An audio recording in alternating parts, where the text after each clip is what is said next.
Kennst du vielleicht das Gefühl, auf der Stelle zu treten und egal was du versuchst, einfach nicht voranzukommen? Zum Beispiel dieses Video, das du schon ewig für deine Social Media drehen wolltest, aber irgendwie sagst du, ach, mach ich morgen. Oder du zögerst, angemessene Preise für deine Dienstleistungen zu verlangen. Oder vielleicht versuchst du einfach gesünder zu leben, fällst aber immer wieder in alte Gewohnheiten zurück. Lass mich dir gleich sagen, es liegt nicht daran, dass du faul bist oder nichts drauf hast, sondern daran, dass du dich unbewusst selbst sabotierst. Und die gute Nachricht, diesen Teufelskreis endlich zu durchbrechen, ist viel einfacher, als du denkst.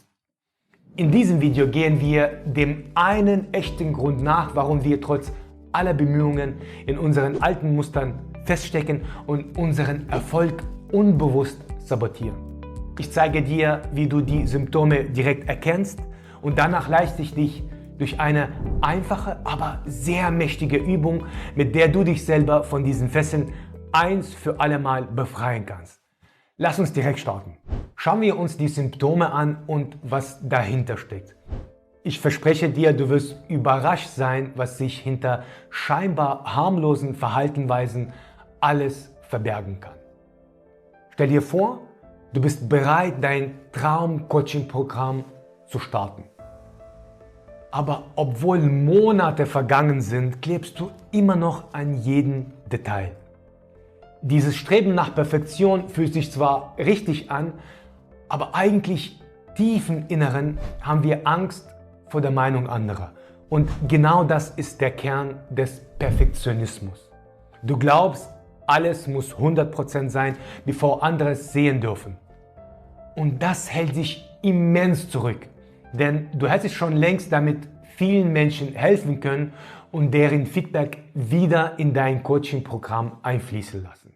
Jetzt wechseln wir die Perspektive zu einer anderen bekannten Szene, der Prokrastination. Lass mich erklären. Hast du schon mal jemanden sagen hören, unter Druck arbeite ich am besten? Das sieht ungefähr so aus. Es ist spät am Abend und die Deadline, die seit Wochen feststeht, rückt näher und näher. Und plötzlich entzündet dieser enorme Druck einen Funken Motivation. Und irgendwie schaffst du eine Woche Arbeit in ein paar Stunden zu packen. Aber warum warten wir, bis die Panik einsetzt, um zu handeln? Naja, es ist andererseits das Zweifel an den eigenen Fähigkeiten und andererseits ist das die Angst vor den Konsequenzen, sollten wir doch scheitern. Hier ist das Problem. Damit verpassen wir die Gelegenheit, unsere beste Arbeit zu liefern und opfern meistens damit die Qualität. Kommen wir zu einem weiteren bekannten Phänomen, den ganzen Tag beschäftigt zu sein, aber ohne echten Fortschritt. Busy Work oder Scheintätigkeit. Zum Beispiel, du verbringst Stunden damit, deine Webseite zu perfektionieren, oder du tauchst in endlosen Recherchen ab, anstatt die wichtigen Aufgaben zu erledigen, die dein Business wirklich voranbringen. Wie zum Beispiel das Video, das du für deine Social Media seit Monaten aufnehmen sollst. Also in Wahrheit ist das alles aber nur organisiertes Chaos, mit dem wir meiden, uns der nächsten Herausforderung zu stellen, um wirklich voranzukommen. Letztendlich waren wir ja den ganzen Tag beschäftigt und hatten gar keine Zeit dafür. Und dann gibt es noch das Paradoxon, Angst vor Erfolg zu haben. Ja, das ist leider ein Ding und es sieht so aus. Du nimmst dir etwas vor und startest voller Begeisterung, nur um dann kalte Füße zu bekommen. Vielleicht willst du dein Business richtig voranbringen, zögerst aber, dein Team zu erweitern und jemanden einzustellen, weil du besorgt bist, dass es dann mehr Managementaufgaben auf dich zukommt. Oder du fragst dich vielleicht, können sie die Arbeit genauso gut erledigen, wie ich es kann? Diese Angst vor Erfolg, so unglaublich es klingt, ist tatsächlich die Angst, dass Erfolg dein Leben negativ verändern kann. Zum Beispiel durch mehr Verantwortlichkeiten, selbst dann, wenn du dadurch immense Vorteile hast, zum Beispiel mehr Einkommen, mehr Geld. Jeder dieser Momente ist kein Zufall. Sie sind klare Anzeichen von Selbstsabotage, dieser unbewussten Blockaden, die uns daran hindern, unser wahres Potenzial auszuschöpfen. Und der erste Schritt ist, sie zu erkennen, bevor wir bereit sind, die Handbremse zu lösen und richtig Vollgas zu geben. Und bevor wir genau das machen und uns in die Übung stürzen, es ist entscheidend zu begreifen, warum wir uns überhaupt bei bestimmten Sachen selbst im Weg stehen. Warum schieben wir Projekte immer wieder auf? Oder warum scheuen wir uns davor zurück, in die Sichtbarkeit zu gehen? Um das zu verstehen, gehen wir auf einen Trip tausende Jahre zurück. In eine Zeit, in der das Überleben unser tägliches Brot war. Es gab nicht viel Raum für Experimente in einer Welt voller Gefahren. Damals könnte ein einziger Fehltritt das Aus bedeuten. Neue Beeren probieren und was, wenn sie giftig sind? Neue Pfade erkunden, was, wenn dort Raubtiere lauern? Unser Gehirn tickt auch heute noch so. Es bevorzugt das Vertraute, das Bekannte, auch wenn es uns nicht unbedingt gut tut. Aber so haben wir überlebt, oder? Auch tausende Jahre später sind diese Prägungen tief in unserem Unterbewusstsein verankert. Tatsächlich basieren 95% unserer Entscheidungen nicht auf bewusste Überlegungen, sondern kommen aus tief versteckten Ebenen unserer Psyche. Und genau hier setzt die Selbstsabotage an. Es ist, als zerrten unser bewusstes Ich und unser Unterbewusstsein an uns in unterschiedliche Richtungen. Wir wollen vorwärts ins Rampenlicht, aber unser Unterbewusstsein zieht uns zurück ins sichere Bekannte. Wie entscheidet denn dein Unterbewusstsein, was bekannt und sicher ist und was unsicher ist? Eine große Rolle spielen hier deine Glaubenssätze und deine Ängste. Und diese kommen meistens aus Überzeugungen, die wir uns irgendwo aufgeschnappt haben. Wenn du zum Beispiel denkst, du musst übermäßig nett sein, um im Job voranzukommen, dieser Glaube kann dich daran hindern, klare Grenzen zu ziehen und richtige Führungsqualitäten zu zeigen. Wodurch möglicherweise du bei der nächsten Beförderung übersehen wirst. Zweitens, Ansichten unserer Eltern oder auch Lehrer oder wichtige Personen aus unserer Kindheit. Wenn du zu Hause mit dem Gedanken groß geworden bist, dass alle reichen Leute schlecht oder böse sind, dann beeinflusst das definitiv deine Sicht auf Erfolg und Geld immens. Oft ohne, dass du es dir dessen bewusst bist. Denn wer will schon böse sein, richtig? Und drittens, persönliche Erfahrungen aus der Kindheit. Ein peinlicher Moment vor der Klasse als Kind kann der Grund sein, warum du heute das Rampenlicht meidest. Nicht, weil du inkompetent bist, sondern aus unrealistischer Angst vor Urteil und Blamage, genau wie damals. Stell dir vor, du könntest all diese alten, unbewussten Programme so neu schreiben, dass die mit deinen Zielen im Einklang sind. Wie könnte dein Leben aussehen, wenn dein Unterbewusstsein dich unterstützt, statt dich auszubremsen? Genau auf diese Reise gehen wir jetzt. Wir stürzen uns auf eine Übung, um die Stolpersteine der Selbstsabotage aus dem Weg zu räumen. Und es geht hier wirklich nicht darum, nur zu verstehen, was genau passiert und warum es passiert. Was wir wirklich wollen, ist gezielt den inneren Widerstand aufzulösen. Genau den, der dich von deinen Zielen abhält. Wir wollen eine Transformation tief im Unterbewusstsein. Und jetzt ganz wichtig, wenn du die Übung schriftlich durchführst, steigerst du die Effizienz der Übung immens. Warum, fragst du? Naja, weil Schreiben etwas Magisches hat. Es setzt eine klare Intention und signalisiert deinem Gehirn und ganz besonders deinem Unterbewusstsein: aufgepasst, was jetzt kommt, ist wichtig und es ist Zeit, in die Gänge zu kommen. Und dazu habe ich ein Workbook erstellt, das diesen Prozess signifikant erleichtert. Und den Link zum Download findest du unten in der Beschreibung. Okay, Nehmen wir ein konkretes Beispiel zur Hand. Das Video, das du schon ewig für deine Social Media drehen wolltest, aber immer wieder aufschiebst.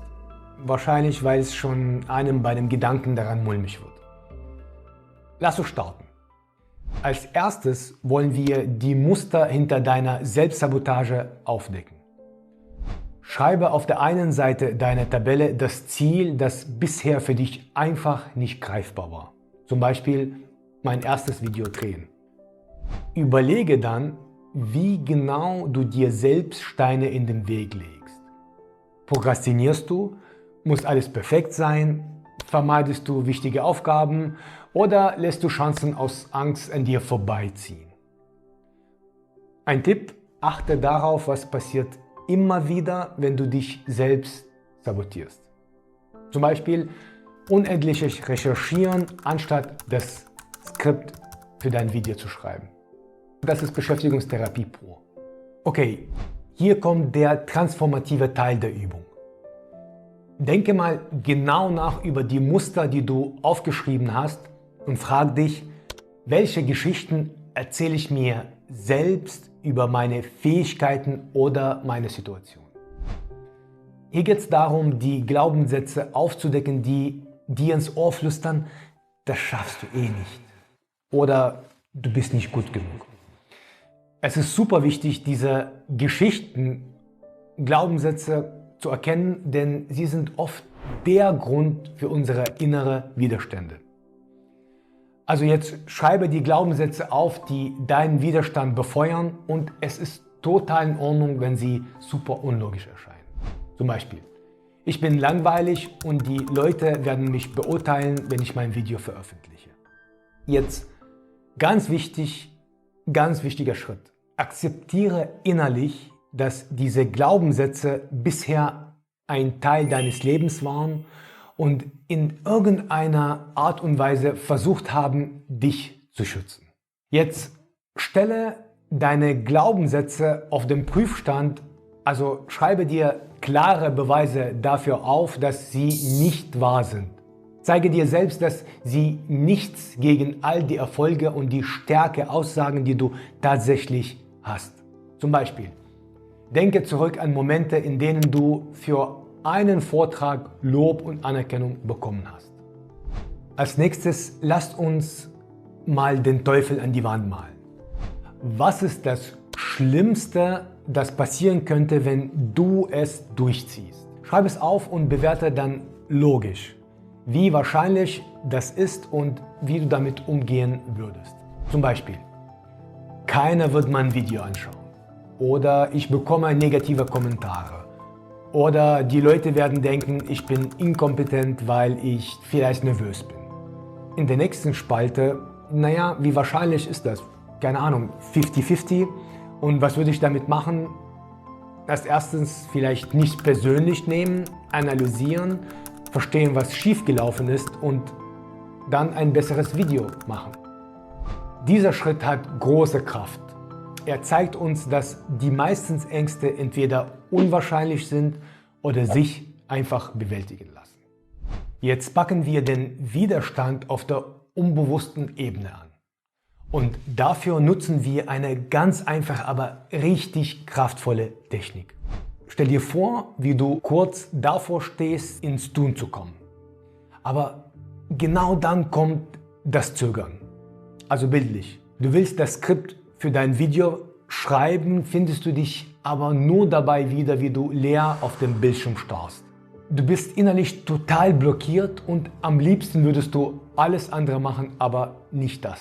Jetzt kommt der Clou, wie wir auf der unbewussten Ebene etwas wirklich verändern. Stell dir das Szenario von vorhin als einen Schwarz-Weiß-Film vor. Da, wo du ins Tun kommen willst, aber dich total blockiert fühlst. Diesen Film kannst du mit einer imaginären Fernbedienung vor- und zurückspulen. Und jetzt lass diesen Film in deinem Kopf immer wieder laufen, vorwärts und rückwärts. Mehrmals und jedes Mal ein bisschen schneller. Vielleicht 10-mal hintereinander. So beginnt dein Gehirn sich umzustrukturieren und die Blockade löst sich auf und die Angst davor, ins Handeln zu kommen, verschwindet komplett an dieser Stelle.